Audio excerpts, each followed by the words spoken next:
లడక్ ఉద్యమకారుడు సోనం వాంగ్చుక్ కాక్రోచ్ల ఉద్యమంలో చేరుతున్నాడు.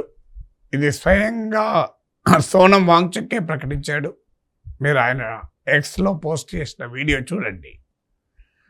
Sonam Wangchuk చేరికతో cockroach Janata party తలపెట్టిన ఉద్యమానికి ఒక పెద్ద ఊపు వచ్చినట్లు. ఎందుకంటే ఒక ప్రామినెంట్ యాక్టివిస్టు, దేశం దృష్టి మొత్తాన్ని ఆకర్షించగలిగిన యాక్టివిస్ట్ చేరడంతో ఇదేదో ఆన్లైన్ ఫ్రెంజీ అని చెప్పే వారికి ఒక రకంగా ఇది చెంపపెట్టు.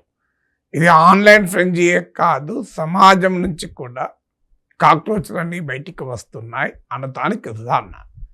అందుకే సోనం వాంగ్చుక్ను వెల్కమ్ చేస్తూ అభిజిత్, ఈ కాక్రోచ్ జనతా పార్టీ ఫౌండర్, ఒక వీడియో పెట్టాడు.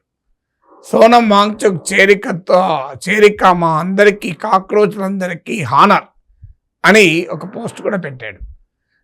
మీకు తెలుసు, ఈ నెల 6వ కాక్రోచ్ జనతా పార్టీ విద్యామంత్రి ధర్మేంద్ర ప్రధాన్ రెసిగ్నేషన్ డిమాండ్ చేస్తూ ఢిల్లీలోని జంతర్ మంతర్లో నిరసన చేపట్టారు. అంటే నీట్ ఎగ్జామినేషన్ పేపర్ లీక్, సిబిఎస్ఈలో గందరగోళం, వీటిని నిరసిస్తూ కాక్రోచ్ జనతా పార్టీ జంతర్ మంతర్లో ప్రొటెస్ట్ పిలిపించారు. అమెరికా నుంచి అభిజిత్ ఢిల్లీ చేరుతున్నాడు 6వ తారీఖు 6th రోజు. నేరుగా పార్లమెంట్ స్టేషన్, పోలీస్ స్టేషన్కి వెళ్ళి పర్మిషన్కు తీసుకుంటారని అంటున్నారు. కొన్ని వార్తలు వస్తున్నాయి, బహుశా ఆయనను ఎయిర్పోర్ట్లోనే అరెస్ట్ చేయవచ్చని. తెలియదు. కానీ ఈ మూమెంట్లో సోనం వాంగ్చుక్ చేరడంతో ఈ మూమెంట్కో సీరియస్నెస్, గ్రావిటీ అనేది వచ్చింది.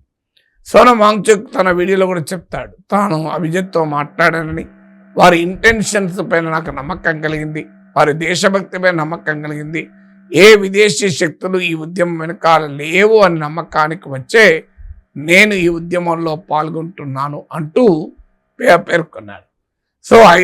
ఈ నెల 5th నుంచి లోపల, ఈ నెల 5th వరకు ధర్మేంద్ర ప్రధాన్ రిజైన్ చేయకపోతే తాను ఈ మూమెంట్లో ఉంటానని సోనం వాంగ్చుక్ ప్రకటించారు. అఫ్కోర్స్ సోనం వాంగ్చుక్ చెప్పేది ఏంటంటే కేవలం పేపర్ లీక్లు ఇచ్చేది కాదు, ఎడ్యుకేషనల్ పాలసీ రిఫార్మ్స్ అమలుగా డిమాండ్ చేస్తూ కూడా నేను ఈ ప్రొటెస్ట్లో పాల్గొంటున్నాను అన్నాడు.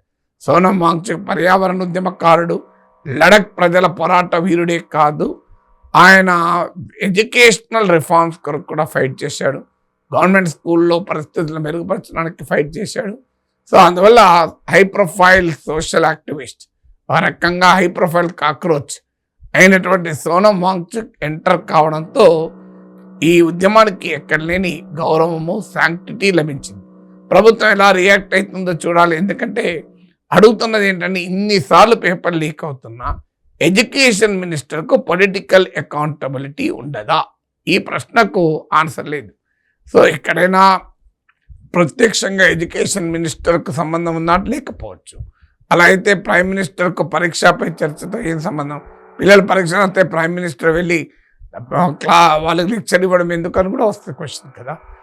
ప్రైమ్ మినిస్టర్ తన పరీక్షపై చర్చ ద్వారా పిల్లలకు ఉత్తేజాన్ని ఇచ్చినప్పుడు, ఆ ఎడ్యుకేషన్ మినిస్టర్ కూడా తాను రిజైన్ చేసి అడ్మినిస్ట్రేషన్కు సంకేతాన్ని ఇవ్వటానికి, పాలిటిక్స్లో ఒక ఆదర్శాన్ని నిలబెట్టడానికి ఉపయోగపడుతుంది. ఇది కూడా ఏదో ఒక్క ఇన్సిడెంట్ కాదు కదా, సిరీస్ ఆఫ్ పేపర్ లీక్స్ ఒక పాలసీ ఫెయిల్యూర్ని తెలియజేస్తుంటే ఎవరో రెస్పాన్సిబిలిటీ భరించాలి కదా.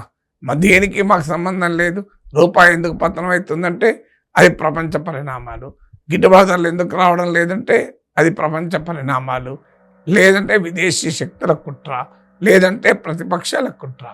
ఎక్కడో ఒక చోట రాజకీయ జవాబుదారీతనం ఉండాలి, మారల్ పొలిటికల్ అకౌంటబిలిటీ ఉండాలి. లీగల్గా ఒక మంత్రిని తొలగించాల్సిన అవసరం లేకపోవచ్చు, కానీ పొలిటికల్ అకౌంటబిలిటీ ఉండాలి కదా అనేదే కాక్రోచ్లు అడుగుతున్న ప్రశ్న.